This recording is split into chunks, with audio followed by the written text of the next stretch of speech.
তিনি ৩ সপ্তাহ বা ৪ সপ্তাহ পরে উনি স্বাভাবিক কার্যক্রমে ফিরে আসতে পারবেন ইনশাআল্লাহ। হাসপাতাল কর্তৃপক্ষ, চিকিৎসক যারা আছে এখানে আমাদের, তারা সর্বোচ্চ চেষ্টা করেছেন চিকিৎসা সেবা দেওয়ার ক্ষেত্রে। আপনারা জানেন যে আমাদের সম্মানিত আমিরে জামাত বাংলাদেশের অন্যতম রাজনৈতিক ব্যক্তিত্ব। তিনি গত ১৯শে জুলাই আমাদের ঐতিহাসিক সোহরাওয়ার্দী উদ্যানে সমাবেশে বক্তৃতার সময় তিনি হঠাৎ করে অসুস্থ হয়ে পড়ে যান।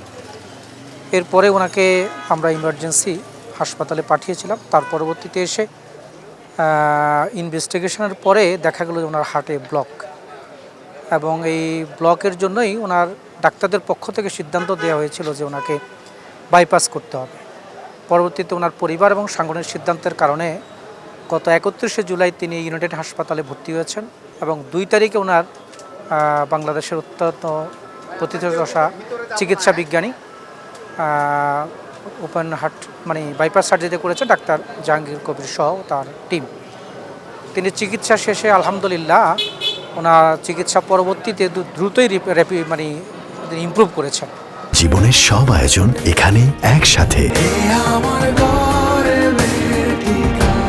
এবং তার জন্য আলহামদুলিল্লাহ আমাদের দেশবাসী সব বিশ্বের অনেকের দোয়া ছিল, এবং তিনিও সুস্থ হওয়ার পরে তার জন্য যারা দোয়া করেছেন সকল দেশবাসী, প্রবাস অবস্থানরত সকল ভাই বন্ধু, হাসপাতাল এবং প্রশাসন সহ সরকার সহ বিভিন্ন সকল রাজনৈতিক নেতৃবৃন্দ ওনার দেখতে আসছেন, সবার প্রতি কৃতজ্ঞতা প্রকাশ করেছেন। আজকে আনুষ্ঠানিকভাবে তোমাকে হাসপাতাল থেকে রিলিজ দেওয়া হয়েছে। অলরেডি তিনি সেখান থেকে বেরোয় ওনার যে বাসার দিকে তিনি চলে আসতেছেন। কিছুক্ষণের মধ্যে আমরা হয়তো ওনাকে এখানে বাসায় পেয়ে যাবো ইনশাআল্লাহ। তা আমরা আমাদের জায়গা থেকেও দেশবাসী সহ সবার কাছে কৃতজ্ঞতা প্রকাশ করছি, এবং হাসপাতাল কর্তৃপক্ষ, চিকিৎসক যারা আছে এখানে আমাদের, তারা সর্বোচ্চ চেষ্টা করেছেন চিকিৎসা সেবা দেওয়ার ক্ষেত্রে। আর ডাক্তাররা ওনারা বলেছেন ইনশাআল্লাহ উনি হয়তোবা বাসায় আসার পরে ওনাকে ৩ সপ্তাহ একটু রেস্ট নিতে হবে।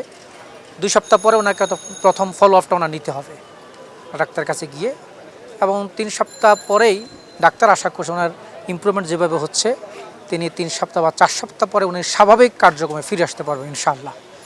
আমরা এটা ফিল করি। আল্লাহ সুবহানাহু ওয়া তাআলা তাকে পরিপূর্ণ সুস্থ করে দেন। একজন মানবিক নেতা হিসাবে বাংলাদেশের যে কোনো দুর্যোগে, যে কোনো সমস্যায় তিনি যেভাবে রাষ্ট্রকে সহায়তা করছেন, সরকারকে সহায়তা করছেন, অন্যান্য রাজনীতিবৃন্দের সাথে একটা সমন্বয় তৈরি করার চেষ্টা করছেন, আশা করি তিনি সুস্থ হয়ে আরও পুরো উদ্যমে সে কাজগুলো চালিয়ে যেতে পারবেন ইনশাআল্লাহ।